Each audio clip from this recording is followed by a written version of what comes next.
పేరు అశోక్ కుమార్ అమ్మ. ఏం చేస్తుంటారండి? వ్యాపారం చేస్తుంటాం. చంద్రబాబు నాయుడు గారు ముఖ్యమంత్రి 6 నెలలు అవుతుంది కదండి. ఈ 6 నెలల పరిపాలన అది మీకు ఎలా అనిపించిందండి? మంచిగానే అనిపిస్తుందమ్మా. ముఖ్యంగా ధాన్యం రైతులకి 24 గంటలు డబ్బులు వేస్తాం కానీ, అలాగే మహిళలకి గ్యాస్ బండ్ ఉచితంగా ఇస్తాం కానీ, రోడ్లు గుంటలు పుడుతున్నారు, అవి కూడా ఒక 10 రోజుల రిజల్ట్ కూడా కనపడుతుంది. దురదృష్టం ఏంటంటే పాత గవర్నమెంటు జగన్మోహన్ రెడ్డి గారు ఉన్నప్పుడు చేసిన ఇబ్బందులన్నీ అధిగమించడానికి టైం పడుతుంది. అది కూడా కోయిలేషన్ గవర్నమెంట్ కాబట్టి కొద్దిగా ఇబ్బందులు ఉంటాయి. ఇవన్నీ అధిగమించి ఆయన ఎదురుకెళ్తాడు. ప్రస్తుతం అయితే పరిపాలన బాగానే ఉంది. ఇంకా మెరుగుపరుచుకోవడానికి లోకేష్ గారు కూడా అన్ని ప్రయత్నాలు చేస్తున్నారు. అవి కూడా ప్రజలకు మంచి ఫలితాలు ఇస్తాయని చూస్తున్నాం. మరి చంద్రబాబు నాయుడు గారి పరిపాలనలో అరాచకాలు, దౌర్జన్యాలు పెరిగిపోతున్నాయనే వ్యతిరేకత వచ్చిందండి. దానికి మీరు ఎలా స్పందిస్తారు? జనరల్గా ఖాళీగా ఉంటారు జగన్ పార్టీ వాళ్ళు ఏదో విమర్శించాలి కాబట్టి విమర్శిస్తూ ఉంటారు. ఆయన పార్టీ కార్యకర్తలని, నాయకులను రక్షించుకుంటే ఇతరులు మేలు చేసినంత పుణ్యం అవుతుంది. ఎందుకంటే నిన్నటిదాకా వాళ్ళు నమ్ముకున్న కార్యకర్తలను వదిలేసి వాళ్ళ నాయకులే భయపడి, మేబీ జగన్ రెడ్డి అరాచకాలకే భయపడి వాళ్ళు పార్టీలు మారుతున్నారు. వాళ్ళని ఆపుకుంటే జగన్ రెడ్డి రాష్ట్రాన్ని మేలు చేసినోడు అవుతాడు. ఆ నాయకులకు కూడా విజ్ఞప్తి చేస్తున్నాం. నిన్నటి వరకు మనం వెన్నట్టు తిన్న కార్యకర్తలని అన్యాయం చేసి పార్టీ మారుతాం అనేది తప్పు. పార్టీ మారుతామే తల్లిని మారుతాం. ఆ తప్పు వైసీపీ ఎమ్మెల్యేలు చేయొద్దని కోరుకున్నాం. నెక్స్ట్, చంద్రబాబు నాయుడు గారు సూపర్ 6 పథకాలు అనేవి ఉన్నాయి కదండి, వాటిని నెరవేరుస్తారని నమ్ముతున్నారా? 100%. అయితే సంపద సృష్టించడం ఎలాగనేది ఇంకా ఆలోచిస్తున్నాడు ఆయన. అమరావతి స్టార్ట్ అయితే సంపద సృష్టి జరుగుద్ది. 13,000 కోట్ల రూపాయలు కేవలం రోడ్లకు ఖర్చు పెట్టాల్సి వస్తుంది. దీన్ని బట్టి చాలా సంపద కావాల్సి వస్తుంది రాష్ట్రానికి. రాష్ట్రం విడిపోయినాక 16,000 కోట్లు లోటు బడ్జెట్లో ఉన్నాం. అది అధిగమించాడు ఆయన 2014 to 19. ఇప్పుడు జరిగిన దానికి ఆయన మళ్ళీ బడ్జెట్ పెంచుకోవాలి. 1,80,000 కోట్ల బడ్జెట్ అయితేనే రాష్ట్రం అభివృద్ధి అవుతుంది. రైట్. సో చంద్రబాబు నాయుడు గారు వాలంటీర్లను మోసం చేశారంటున్నారు, నిజమేనా? అసలు వాలంటీర్ వ్యవస్థే మంచి వ్యవస్థ కాదు. ఎందుకంటే ఒక గ్రామంలో ఒక 3,000 జనాభా ఉంటే ప్రతి 50 మందికి ఒక వాలంటీర్ అవసరం ఉండదు. గ్రామంలో వచ్చే సంక్షేమ పథకాలన్నీ కూడా సచివాలయం, కానీ ఇప్పుడు సచివాలయం, అప్పుడు పంచాయతీ ఆఫీస్, దాంట్లో 4 స్టాఫ్తో నిర్వర్తించారు. ఈ వ్యవస్థలో వాలంటీర్లు పాపం వాలంటీర్లు మోసం చేస్తాం కాదు, వాలంటీర్లకి ఇంకా అదృష్టం అది. వాళ్ళు ఇప్పటికైనా కళ్ళు తెరుచుకుని మంచి ఉద్యోగాలు ఎత్తుకుని భవిష్యత్తును తీర్చిదిద్దుకోవాలి. ఎందుకంటే 5,000 రూపాయలతో ఎవరు బాగా బతకలేరు. రేపు పెళ్లి చేసుకోవాలి, తల్లిదండ్రులు చూడాలి, వాళ్ళు తల్లిదండ్రులు ఇల్లు కట్టి పెట్టాలి, ఏమీ చేయలేరు వాళ్ళు 5,000తో. ఆ రోజు ఏదో జగన్ రెడ్డి ఉద్యోగాలు పర్మనెంట్ చేస్తాడన్న ఉద్దేశంతో వాళ్ళు ఈ వాలంటీర్లు చేరారు, నష్టపోయారు. జీవితంలో 5 సంవత్సరాలు నష్టపోయారు. కాబట్టి వాళ్ళు మేల్కొని మంచి ఉద్యోగాలు ప్రయత్నం చేసి మేబీ హైదరాబాద్ వెళ్తారో, బెంగళూరు వెళ్తారో, చక్కటి ఉద్యోగాలు వస్తాయి, మన అమరావతిలో కూడా రావచ్చు. ఆ దిశగా వాళ్ళు వెళ్తే వాళ్ళు మోసపోవాలా, వాళ్ళు లాభపడ్డారు. రైట్. రైతుల కోసం జగన్ ధర్నాలు చేస్తున్నారంట, మరి ఆ ధర్నాలను మీరు సమర్థిస్తారా? వరద, ఒక ఉడివాళ్ళ వరద వస్తే ఆయన చిన్న సెట్టింగ్ వేసుకుని ఆ సెట్టింగ్ మీద నుంచి వరదను చూశాడు ఆయన. రైతుల కోసం ఆయన ధర్నా చేస్తుంటే మరి కామెడీగా ఉంటుంది ఇది. ఆయన కామెడీ యాక్టర్లు అవుదాం అనుకుంటున్నాడో లేకపోతే సీరియస్ ఎక్స్సీఎం అవుదాం అనుకుంటుంటే మాకైతే అర్థం అట్లా వద్దు. వెయిట్ చేయమనండి, 2-3 సంవత్సరాలు వెయిట్ చేయమనండి. చంద్రబాబు గారు కోయిలేషన్ గవర్నమెంట్ ఏమీ చేయలేకపోతే అప్పుడు రోడ్డు మీద రమ్మనండి. We appreciate. నెక్స్ట్, ఏపీలో రోడ్ల మరమ్మతులు జరుగుతున్నాయంటారా? జరుగుతున్నాయి. రెగ్యులర్గా మేము 60-70 కిలోమీటర్లు వెళ్తూ ఉంటాను. రోడ్లు మరమ్మతులు జరుగుతున్నాయి, ఇంకా జరుగుతాయి. ఈ వర్షం గురించి ఈ 2 రోజులు ఆపారు, మళ్ళీ జరుగుతాయి. గుంతలు పుడుతున్నది పండగ నాటికి అయిపోవచ్చు. కాకపోతే రోడ్లన్నీ మళ్ళీ పునర్నిర్మాణం చేయాలంటే కొద్ది టైం పడుతుంది. రైట్. జగన్ తాను మంచోడని, నిజాయితీ పరుణని అనుకుంటున్నారంట, నిజమే అంటారా? అంటే బాగోదు ఆయన గురించి చెప్పుకోవడానికి. కానీ అంత నిజాయితీ పడితే ఆయన చెల్లెలు గారికి ఎంతో కొంత ఆస్తి ఇచ్చి తోడబుట్టినావిడ, నీ పాదం మీద పుట్టుమ చేయుతాను చెల్లెమ్మ అనే స్థాయికి రావాలి. ఆయన రావట్లా. మంచు ఫ్యామిలీ, జగన్ ఫ్యామిలీ అన్నీ ఏంటంటే పెంపకాలు సరిగ్గా లేక పిల్లల్ని ఇట్లా తయారయ్యారు. మరి జగన్ చేసిన మంచి పనులకి సాల్వా కప్పి అవార్డులు ఇవ్వాలంటున్నారు, ఏం చేస్తే బాగుంటుందంటారు? మంచి పని చేశాను అనుకున్నది ఆయన అనుకుంటున్నాడు. ఓ ప్యాలెస్ కట్టుకోవడం ఆయనకు మంచి, బెంగళూరులో ప్యాలెస్ కట్టుకోవడం ఒక మంచి, అలా వివేకానంద రెడ్డి గారు వచ్చిని కనీసం దర్యాప్తు చేయించుకోవడం ఆయనకు మంచి. ఈ మంచులన్నీ చేసినందుకు ఆయన సొంతంగా సెలవు కప్పుకుని మన బ్రహ్మానందం గారు ఎలా కొట్టుకుంటాడు అలా కొట్టుకుంటే హ్యాపీ. రైట్. జగన్ మళ్ళీ పాదయాత్ర స్టార్ట్ చేస్తే జనాలు ఎలా రిసీవ్ చేసుకుంటారంటారు?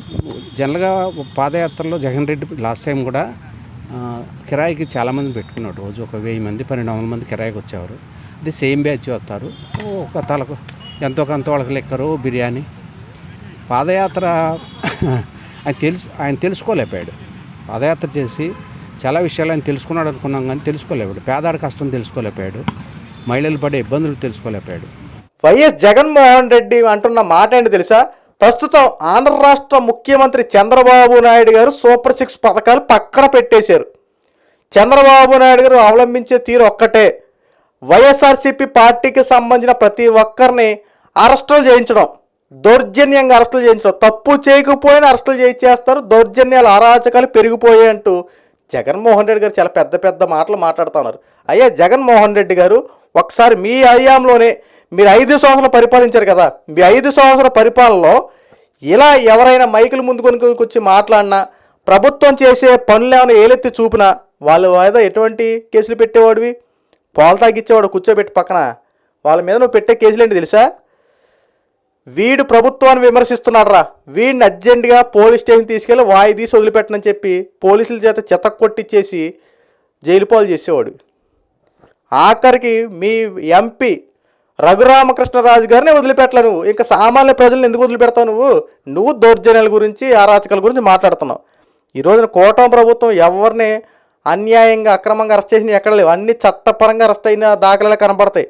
బోరగడ్డ అరీల దగ్గర నుండి ఇప్పుడు పేరు నాని మీద కేసు అయిన దగ్గర నుంచి ఒకసారి చూసుకుంటే అందరినీ చట్టపరంగా ఎంక్వైరీ చేసి వాస్తవాలు బయటపడితేనే అరెస్టులు చేస్తున్నారు తప్ప ఎవరిని కావాలని చెప్పి కక్ష సాధింపు రాజకీయాలు ఇక్కడ ఏం జరగట్లా. అయినా కాస్త పక్కన పెడితే సూపర్ 6 పథకాలు పక్కన పెట్టారని మాట్లాడుతున్నావు కదా, ఆ సూపర్ 6 పథకాల గురించి మాట్లాడుకుందాం. చంద్రబాబు నాయుడు అధికారంలోకి వచ్చిన తర్వాత సూపర్ 6 పథకాలు 6 నెలలు కంప్లీట్ అయింది కదా. ఈ 6 నెలల టైంలో సూపర్ 6 పథకాల్లో 2 అవలంబించారు. చూసావు నువ్వు? ఏదైతే 4000 పెన్షన్ పెంచుతానన్నది ఆ సూపర్ 6లో ఒక పథకం, ఆ కనీసం గుర్తుంది నీకు? అది మర్చిపోయావు. ఏదైతే దీపం పథకం అని చెప్పాం కదా, దాంట్లో మహిళలకు ఉచితంగా 3 గ్యాస్ బండ్లు ఇస్తానన్న మాట అది నెరవేర్చడం దిశగా అడుగులు ముందుకెళ్ళేదా? ఇది సూపర్ 6లో ఇదొక పథకం తెలుసా? గత 5 సంవత్సరాల్లో ఈ 6 నెలల పరిపాలనలో నువ్వు ఏం చేసావయ్యా? అమ్మఒడి అని చెప్పి ఎప్పుడిచ్చావు? జనవరి నెలలో ఇచ్చావు. 6 నెలల్లో నువ్వు టైం పాస్ చేసి అటు చేసి ఇటు చేసి తిరిగిందే తప్ప చంద్రబాబు అలా చేసాడు ఎలా చేశాడు అటు చేసి ఇటు చేసాడు అని చెప్పి అలా మెయింటైన్ చేసావు తప్ప 6 నెలల్లో నువ్వు ఏ పథకాలు అవలంబించావు? ముఖ్యమంత్రికి సంతకం చేసినప్పుడు అవ్వా తాత మీకు పెన్షన్ ఎంత పెంచుతున్నానో తెలుసా? 2250. ఆల్రెడీ చంద్రబాబు నాయుడు గారు 2000 ఇస్తే దానికి నువ్వు 250 రూపాయలు పెంచి ఏదో 5 సంవత్సరాలు మొత్తం ఒకేసారి ఇచ్చేసినట్టు ప్రగల్భానాలు పలికావు. పెంచింది 250 రూపాయలు. ఇక్కడ జగన్మోహన్ రెడ్డి గారు నువ్వు చేసిన దానికి చంద్రబాబు నాయుడు గారు చేసింది వచ్చి చూడండి. చంద్రబాబు నాయుడు గారు అన్న మాట ప్రకారం 3000 రూపాయలు అన్న పెన్షన్ 4000 రూపాయలు చేశారు. నువ్వు సూపర్ 6 పథకాల గురించి ఎలెత్తి చూపుతున్నావు. నువ్వు చేయవు, చేసేవాళ్ళు చేయనివ్వవు. ఆంధ్ర రాష్ట్ర ప్రజలు తెలుసు కదా, ఎవరు మంచి చేసేవాళ్ళో ఎవరు ముంచేవాళ్ళో తెలుసుకున్నారు. కాబట్టి నీ 5 సంవత్సరాల పాలన చూసి తట్టుకోలేక ఓటు అనే ఆయుధంతో బుద్ధి చెప్పి నీకు 11 సీట్లు కేటాయించారు. కూటమి ప్రభుత్వం పట్టం కట్టారు. ఈ రోజున 6 నెలల పరిపాలనలో ప్రజలకు అత్యంత చేరువుగా ఉండి ప్రజలకు కావాల్సిన ప్రతి పని అవలంబించే దిశగా అడుగులు ముందుకేస్తుంటే కూటమి ప్రభుత్వానికి వస్తున్నటువంటి ఆ మంచి పేరు ఓర్చుకోలేక బురదజల రాజకీయాలు మొదలుపెట్టావు. దౌర్జన్యాలు పెరిగిపోయినాయి అంటావు, అరాచకాలు పెరిగిపోయినాయి అంటావు, రైతులకి సరిగ్గా పట్టించుకోవట్లేదు అంటావు, అమ్మఒడి ఎప్పుడు ఇస్తారని చెప్పి అక్కడ మొదలెట్టి ఇక్కడికి వస్తావు, ఏదేదో చెప్తావు. కొంచెంసేపు ఏంటావు నేను మంచోడిని నాకు సెలవు కప్పాలంటావు. ప్రజలందరూ జగన్మోహన్ రెడ్డినే కోరుకుంటున్నారు, ఇప్పుడు తెలిసి వచ్చింది ప్రజలకి అని చెప్పి మాట్లాడతావు. ఎవరు అంటున్నారు? ఏం చేస్తున్నారు? నీతో ఆత్మలు మాట్లాడుతున్నా ఏంది?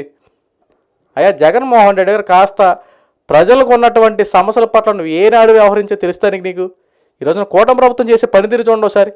అన్న మాట ప్రకారం ఒక్కటొక్కటిగా అన్నీ చేసుకుంటూ వస్తుంది. 6 నెలల పరిపాలన ఒకసారి చూస్తే పెన్షన్లు పెంచారు, అన్నా క్యాంటీన్లు మళ్ళీ రీఓపెన్ చేశారు, ల్యాండ్ టైటిలింగ్ యాక్ట్ రద్దు చేశారు, నెక్స్ట్ అమరావతి రాజధాని నిర్మాణం కోసం పనులు పునఃప్రారంభించారు, పోలవరాన్ని మళ్ళీ పునఃప్రారంభించారు, కడుతున్నారు, ఉచిత ఇసుక పాలసీని అవలంబించారు, మద్యపానం రేట్లు తగ్గించారు, దీపం పథకం కింద 3 సిలిండర్లు ఇస్తామన్నారు. ఇంకేం చేయలేదు జగన్మోహన్ రెడ్డి గారు. 6 నెలల్లో చేయాల్సిన దానికన్నా ఇంకా అధికంగా చేసి చూపించారు కదా. నీలాగా మాటలు చెప్పి మాటలతోనే బతికేయడం కూటమి ప్రభుత్వానికి అలవాట్లేదు. మాట ఇస్తే అది నిలబెట్టుకునేలా ముందుకు అడుగులేయడమే. ఒక పక్కన చంద్రబాబు నాయుడు గారు, పవన్ కళ్యాణ్ గారు, నారా లోకేష్ గారు ఒకే అడుగు జాడలతో ముందు కొనసాగుతూ ఉన్నారు. ప్రజలకి మెరుగైన సమాజాన్ని నిర్మించేలా, మెరుగైన జీవన విధానం కల్పించడం కోసం ముందు అడుగులు వేస్తున్నారు. ఇక్కడ అన్న మాట నిలబెట్టుకోవడమే ప్రధాన ఎజెండా. ఇక్కడ అంతకు మించి ఇంకేమీ లేదు. నువ్వు ఎన్ని విశ్వ ప్రయత్నాలు, ఎన్ని బురద జల్లే రాజకీయాలు, ఎన్ని శవ రాజకీయాలు చేసినా మాత్రం ప్రజలు మాత్రం కూటమి ప్రభుత్వాన్ని గెలిపించుకున్నారంటే దానికి ఒక అర్థం ఉంది. ఆ అర్థాన్ని నిలబెట్టుకుని కూటమి ప్రభుత్వం పనిచేస్తూ ఉంది. రాబోయే రోజులు ఇంకా అనేకమైన పనులు చేయబోతా ఉన్నారు. ఇవి చూసి నీకు ఇంకా ఎన్ని రకాలుగా కుట్రమంతో పనుకొని ఇష్టం అది.